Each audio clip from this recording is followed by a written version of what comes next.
दोस्तों अस्सलाम वालेकुम। हक़ मौजूद जी उम्मीद है तव्हीं सब ख़ुशि हूंदा। दुनिया के सभिनी मसइलनि जो हल तसव्वुफ़ जी दुनिया ॿुधाए थी त असां वटि आहे। इंसान पैदाशी तरह इंसान जो दुश्मन न आहे। इंसान खे इंसान जो दुश्मन निजी मिल्कियत बणायो आहे। हिन धरती ते काइनात तख़लीक़ कंदड़ धरतीअ ते सरहदूं कोन कढियूं, हुन धरती ठाही, पर हे जो हिक ॿिए जो वेरी आहे। छो जो पैदाशी तरह इंसान खे नफ़रत नाहे हूंदी। पैदाशी तरह मां त चवंदो आहियां त इंसान में मोहबत बि नाहे थींदी। नफ़रत, मोहबत, कावड़, क्रोध इहे समाज ऐं मुआशरा माण्हू इहे सेखारींदा आहिनि। 21वीं सदी में जेको झेड़ो हले पियो इन ते हिकिड़ी नंढड़ी ॻाल्हि आहे। 19वीं ऐं 20वीं सदी में जेका जंग हली उन में खोड़ सतरा सूफ़ी असां वटि पैदा थिया। उन्हनि इंसाननि खे इंसान जे भलाई जा अलाए केतिरा पंहिंजी शाइरी ऐं पंहिंजे ॾांहं में दर्स ॾिना।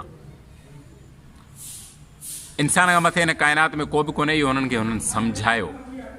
ऐं माण्हू खे माण्हू सां विढ़ण ऐं माण्हू खे माण्हू मारण सां हिन दुनिया में कंहिं बि मसइले जो को बि हल कोन्हे, इहो बि उन्हनि सूफ़ियुनि दुनिया जे इंसाननि खे सम्झायो। पर थियो ईअं कोन।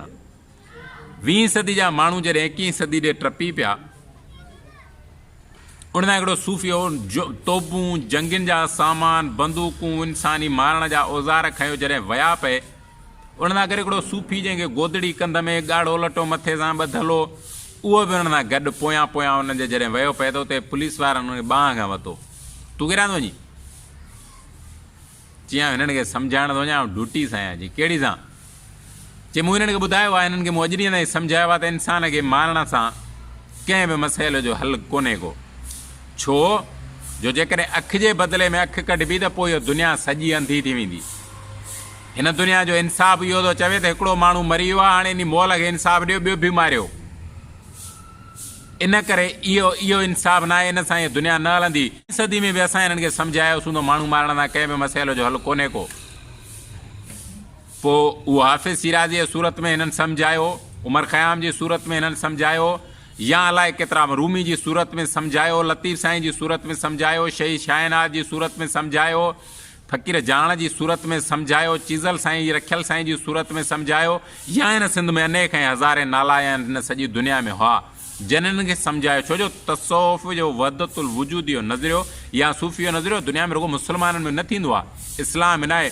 दुनिया में जिते बि जेतिरा बि मुस्लमान मज़हब आहिनि, उन मज़हबनि सभिनि में तसव्वुफ़ थींदो आहे, सूफ़ियत थींदी आहे। उहे उन्हनि खे सम्झाईंदा आहिनि त माण्हू मारण कंहिं बि मसइले जो हल न आहे हिन दुनिया में। उहो चवे थो तव्हां 21वीं सदी में हिननि सां गॾु ई नहीं करे थो वञा, छो जो इहा मुंहिंजी ड्यूटी आहे, इहो मुंहिंजो कमु आहे, मूंखे ई हिननि खे सम्झाइणो आहे। इन करे आउं ड्यूटी पंहिंजी सां आहियां, मूंखे तव्हां न रोकियो। 21वीं सदी में बि आउं ई हिननि खे सम्झाईंदुसि माण्हू न मारियो, माण्हू बचाइण लाइ। छो जो हिन दुनिया में जेतिरियूं बि शयूं ठहियूं आहिनि उहे नाले में त इंसानी भलाई लाइ आहिनि न, पर उन नुक़सान जो अक्सरियत सां आयो आहे वरी बि उहो इंसाननि खे ई आयो आहे न। मिसाल तौरु दुनिया में जेतिरो ख़र्चु अॼु ॾींहं ताईं थींदो आहे इंसानी भलाई लाइ घटि हथियार, जहाज़, टैंकूं, बारूद या अलाए केतिरो असांजो ख़ुदि पंहिंजे मुल्क जो 73% इन ते ख़र्चु थींदो आहे न, जंहिं नालो डिफेंस या अलाए केतिरा नाला, पर हुन में जेके शयूं ईजाद थींदियूं आहिनि या ठहंदियूं आहिनि उहे इंसान खे नुक़सानु इंसान जे मारण लाइ ठहंदियूं आहिनि। उहो चवे थो 21वीं सदी में बि मां पंहिंजी ड्यूटी सां आहियां।